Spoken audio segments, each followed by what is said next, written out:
ಮತ್ತೆ ಇವತ್ತು ರೈತರ ದಿನಾಚರಣೆ,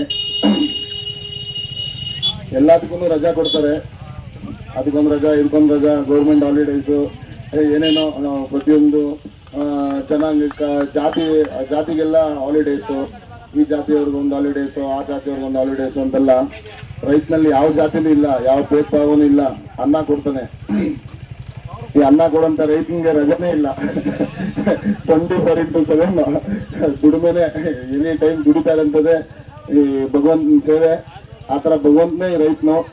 ಇವತ್ತು ರೈತರ ಹಬ್ಬದ ದಿನಾಚರಣೆಯಿಂದ, ಈ ಪ್ರಕೃತಿ ಮಾತೆಯಿಂದ, ಈ ಭಗವಂತನು, ನಮ್ಮ ಘಾಟಿ ಸುಬ್ರಹ್ಮಣಿ, ನಮ್ಮ ತಂದೆಯಿಂದ, ಎಲ್ಲರಿಂದನೂ ನಮ್ಮ ರೈತರಿಗೆ ಪ್ರತಿ ಮಳೆ ಬೆಳೆ ಸಂತೃಪ್ತಿಯಾಗಿ ನೆಮ್ಮದಿಯಾಗಿ ರೈತರಿಗೆ ಆಶೀರ್ವಾದ ಸಿಗ್ಲಿ ಅಂತ ಕೇಳ್ಕೊತೀನಿ. ಆ ಭುವನೇಶ್ವರಿ ಮಾತೆಯನ್ನು ನಾನು ಪ್ರಾರ್ಥನೆ ಮಾಡ್ಕೊತೀನಿ, ಯಾವಾಗೂ ನಮ್ಮ ರೈತರಿಗೆ ಒಳ್ಳೇದಾಗಲಿ ಅಂತ. ಮತ್ತೆ ತುಂಬ ಇಂಪಾರ್ಟೆಂಟ್ ಆಗಿ ಏನಂದರೆ ನೋಡ್ರಿ, ಈ ಸರ್ಕಾರಗಳು, ಈ ಅಫಿಷಿಯಲ್ಸು ಎಲ್ಲ ಪ್ರತಿಯೊಬ್ಬರೂ ಎಲ್ಲ ನಿಮ್ಮದೇ ಆದೊಂದು ಆಸೆ ಆಕಾಂಕ್ಷೆಗಳಲ್ಲಿ ಬದುಕ್ತಾ ಇದ್ದೀರಾ. ನೀವೇನೇ ಬದುಕಬೇಕಂದ್ರೂ ಇವತ್ತು ನಮಗೆ ಅಡಿಯಿಂದ ಮುಡಿ ತನಕ ನಮಗೆ ಬೇಕಾಗಿರೋದು ಅನ್ನ. ಈ ಅನ್ನ ಕೊಡೋಂಥ ದೇವರುಗಳು, ಆ ದೇವರುಗಳ ಬಗ್ಗೆ ಸ್ವಲ್ಪ ಯೋಚನೆ ಮಾಡ್ರಿ. ನೀವೊಂದು ದೇವಸ್ಥಾನದಲ್ಲಿ ನಿಂತಿರ್ತೀರಾ, ಒಳ್ಳೊಳ್ಳೆ ಸ್ಥಾನಗಳಲ್ಲಿ ಕುಂತಿರ್ತೀರಾ. ಅವ್ರಿಗೆ ಏನೇನು ಸಹಾಯ ಬೇಕು, ಆ ರೈತರಿಗೆ ಏನೇನು ನಮ್ಮ ಕೈಯಲ್ಲಿ ಅನುಕೂಲ ಮಾಡ್ಕೊಡೋಕ್ಕಾಗುತ್ತೆ, ಮತ್ತು ಅವ್ರಿಗೆ ಇವತ್ತಿನ ಪರಿಸ್ಥಿತಿಯಲ್ಲಿ ಅವ್ರಿಗೆ ಒಳ್ಳೆ ಮಾರ್ಗದರ್ಶನ ಬೇಕು.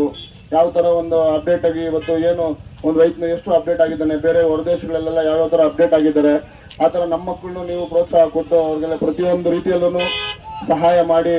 ಅವ್ರಿಗೆ ಯಾವ್ಯಾವ ಥರ ಯಂತ್ರ ಬೇಕು, ಯಾವ ಥರ ಅವ್ರಿಗೆ ಬೀಜ ಬಿತ್ತನೆಗಳು ಬೇಕು, ಎಷ್ಟು ಒಂದು ಅರ್ಧ ಎಕರೆ, 1 ಎಕರೆ, 2 ಎಕರೆ, ಈ ಸಣ್ಣ ರೈತರು, ದೊಡ್ಡ ರೈತರು ಇರ್ತಾರೆ, ಅವ್ರಿಗೆಲ್ಲ ಯಾವ ಥರ ಒಂದು ಮಾರ್ಗದರ್ಶನ ಕೊಟ್ಬಿಟ್ಟು ಅವ್ರಿಗೆ ಒಂದೊಳ್ಳೆ ರೀತಿಯಾಗಿ ಒಂದು ಬೆನ್ನೆಲುಬು ಅಂತ ಸುಮ್ಮನೆ ಹೇಳೋದು, ರೈತರ ಪರವಾಗಿ ಇದ್ದೀರಿ ಅಂತ ಹೇಳೋದು, ಆ ಮಾತುಗಳು ಫೋಟೋಗಳು ಹಾಕ್ಸ್ಕೊಳ್ಳೋಂಥದ್ದು, ಏನೋ ನಿಮ್ಮ ಕೆಲಸಗಳನ್ನ ಕಾರ್ಯಗಳನ್ನ ಸಾಧನೆ ಮಾಡ್ಕೊಳ್ಳೋಂಥದ್ದು, ಈ ಥರ ಕಲ್ಮಶ ಮಾಡ್ಕೊಂಡು ಇಂಥ ಜೀವನ ಮಾಡಬೇಡ್ರಿ ಅಂತ ಕೇಳ್ಕೊಂಡು ಇವತ್ತು ಈ ವೇದಿಕೆ ಮೇಲೆ ಕರೆಸಿ ನನಗೆ ಒಂದು ಸ್ಥಾನ ಕೊಡ್ರಂತ ನಮ್ಮ ಅಣ್ಣನಿಗೆ, ಮತ್ತೆ ನನ್ನ ತಮ್ಮ ಮಂಜು, ನನ್ನ ಸ್ನೇಹಿತನಿಗೆ, ಮತ್ತೆ ಎಲ್ಲ ರೈತರಿಗೂ ನನ್ನ ಆತ್ಮಸಾಕ್ಷಿಯಿಂದ ವಂದನೆಗಳು ಹೇಳಕ್ ಇಷ್ಟಪಡ್ತೀನಿ. ಧನ್ಯವಾದಗಳು. ಜೈ ಶ್ರೀರಾಮ್, ಜೈ ಭೀಮ್, ಜೈ ಭುವನೇಶ್ವರಿ ಮಾತೆ.